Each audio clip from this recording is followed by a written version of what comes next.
Good morning. It's December 28th, and we have had some rain lately. Luckily, we got the roof on in time, which you can see behind me, and I was able to put these tarps up to avoid too many leaks down below.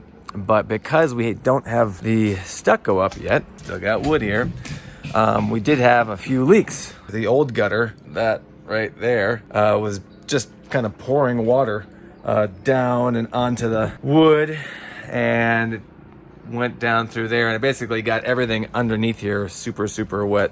The worst part about all this rain was how muddy it got in the back. We have no landscaping yet, so it's just a bunch of dirt, and every time I had to go downstairs to do the laundry, I got super muddy. So I got my mud shoes on and just tracked so much mud around on our roof and everywhere I've gone. I had to create a whole sort of impromptu drainage system just to try to divert the water from the house. I'm gonna be removing the tarp today so that Tony can wrap the house.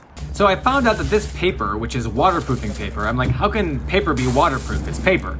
But it's saturated with waterproof asphalt. Same asphalt that goes on streets. Hey guys. So they wrap the whole house with it, and it acts as another layer of protection from moisture.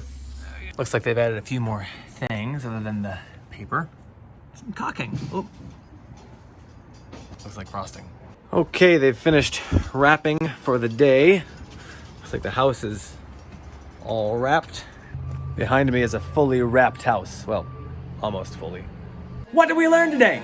I learned about waterproof paper. This is a really cool material that somebody somewhere invented. They put it underneath stucco. I'm not sure if they put it under other kinds of house siding, but it acts as a moisture barrier that just will not let water through. It doesn't take 60 minutes or, a day for water to soak through it. No, water can't get through it. Who came up with this stuff? I don't know, but it works. And it's the first layer that goes in your house if you're adding stucco. Waterproof paper. It does exist, but don't give it to your kids to play with in the bath.